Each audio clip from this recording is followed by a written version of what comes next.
Nico Rosberg stood on the concrete pit wall at Circuit de Barcelona, Catalunya, headset tight, eyes locked on a bright red Ferrari that slid through every corner like it was on ice.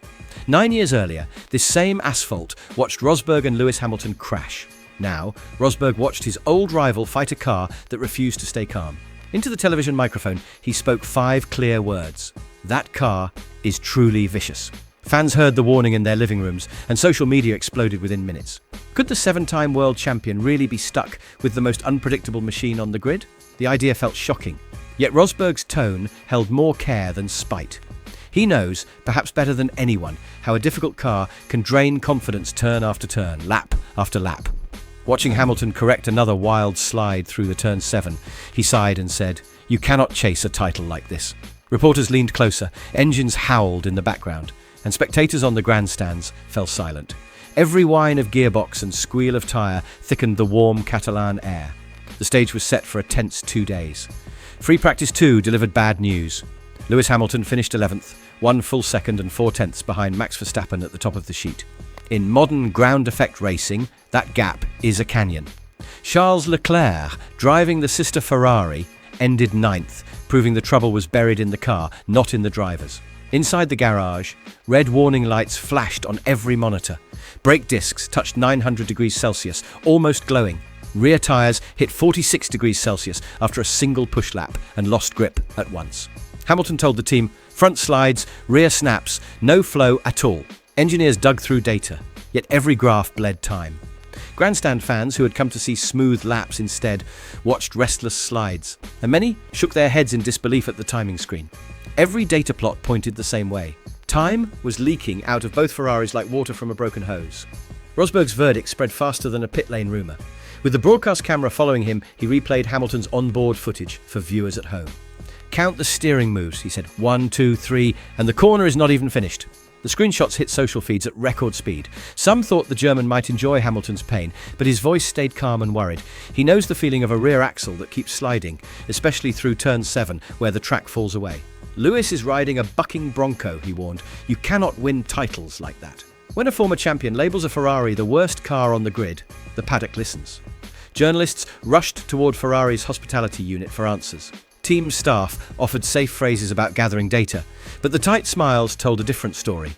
Engineers from rival teams peeked at the shaky onboard clips and whispered that their own cars felt tame by comparison. For fans, the claims sounded unreal, yet evidence rolled on every screen in the paddock cafe at once. Slow-motion replays gave everyone a close look at the fight inside the cockpit. Hamilton's gloved hands flicked left and right like a drummer tapping quick beats. On the downhill left of turn 5, the rear of the Ferrari slid so wide he pressed the throttle, not the brake, to pull the car back. Dark tyre marks appeared on the track, drawing wavy lines that marked each loss of grip. Sensors later proved the rear rubber climbed to 46 degrees Celsius after only 2 push laps, killing traction almost instantly. At the fast right-hander of turn 9, the story repeated. Mid-corner, the floor lost suction, and the car skated outward. Hamilton short-shifted to a higher gear to stop a spin, sacrificing 3/10 on the long straight. Small clouds of dust and grass stuck to the barge boards, evidence of how near the Ferrari came to the gravel. In the garage, engineers watched gyrographs spike. Each spike, a sudden yaw, each yaw a chunk of lap time thrown away. No one could remember seeing Hamilton so busy just staying on track, not chasing purple sectors. The heart of the trouble hides beneath the car, inside a floor concept Ferrari calls Boomerang. 2 S-shaped tunnels guide low-pressure air toward the diffuser, creating strong downforce only when the ride height stays inside a narrow 2mm band. In the wind tunnel, the idea looked perfect. On real asphalt, filled with bumps and crosswinds, it keeps breaking its seal. Each time the airflow slips, grip disappears in an instant. To save weight, engineers also thinned metal in the rear suspension, adding tiny flex that grows under cornering loads. Mix these 2 decisions, and the car behaves like it has 2 moods. One lap, the Boomerang sticks and the Ferrari feels glued. The next lap, a small gust meets a bump. The floor rises, and the rear swings wide. Drivers never know which mood waits at the next corner. A mechanic joked the floor is a trapdoor, stable until the moment it drops. For Hamilton, every bend is a gamble that lasts less than 1 heartbeat. The design promised record speed, yet so far it has delivered fear, lost points, and long faces. The crew must tame it before qualifying or face another crisis. Lewis Hamilton has built his career on turning hard days into highlight reels, but Friday stretched that talent. He removed his helmet beside the car, sweat on his brow, and sand stuck to the tyres. Reporters crowded around, yet he spoke in slow, even tones. No regrets, only tasks to solve. Inside the briefing room, he asked for corner-by-corner aero maps, wind gust logs, and brake heat charts. The talk felt more like a detective search than a normal debrief. Hamilton then booked late-night simulator runs with reserve driver Antonio Fuoco. They planned to test every ride height step, spring rate, and damper curve until something felt steady. The champion reminded the crew how he once calmed an unstable McLaren in 2012 and still won races. "Give me a stable base," he said, "and I will find the time." Even so, team members noticed his tight jaw and long blinks, small signs of pressure no speech can hide. For the first time since he arrived in Maranello, silence followed him down the corridor. While Hamilton studied data, team politics grew tense behind frosted doors. Team principal Frédéric Vasseur pressed to bolt on an older floor already packed for Canada. Technical director Enrico Cardile warned that dumping the Boomerang meant months of design hours wasted and hard cost cap pain. Aero chief Diego Tondi showed 3 bold slides.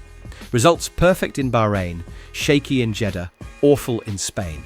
Marketing feared angry sponsors. Finance feared lost prize money.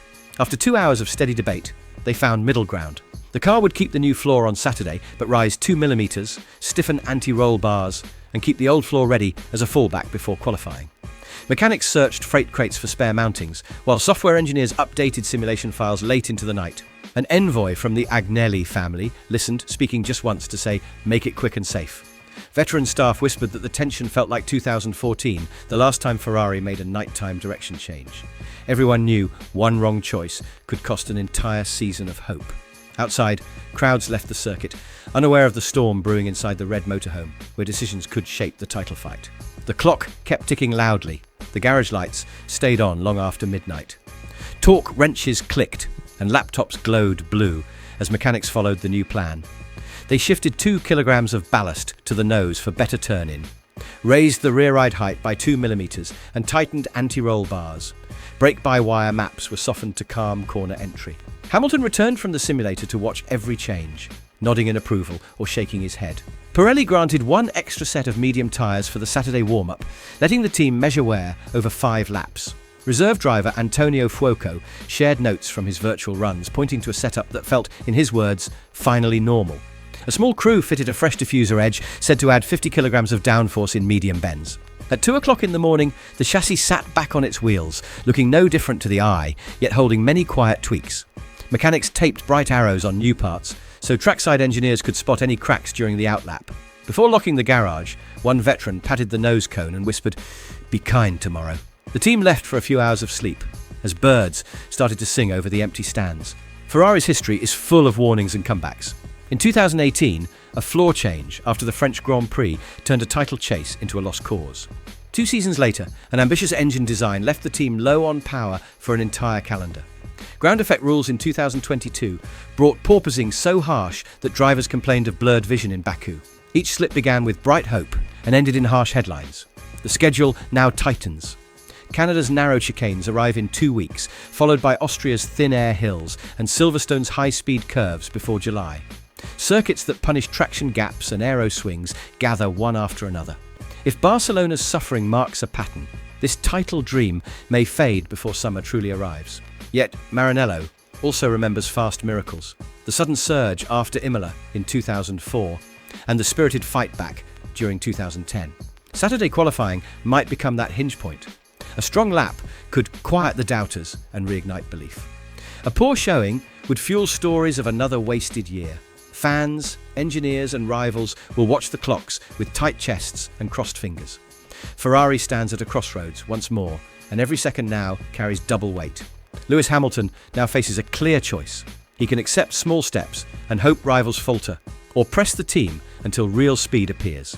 Sunday's 66 laps will decide whether Friday's chaos was a brief stumble or a deeper flaw.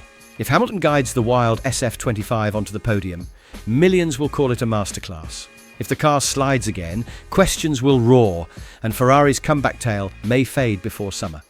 Keep watching those red garage doors. Often the biggest fight in Formula One happens away from the checkered flag. When they open on race morning, the world will see either a calm driver ready to attack or a team still searching for answers. The next 48 hours will test trust, skill, and courage at the highest level.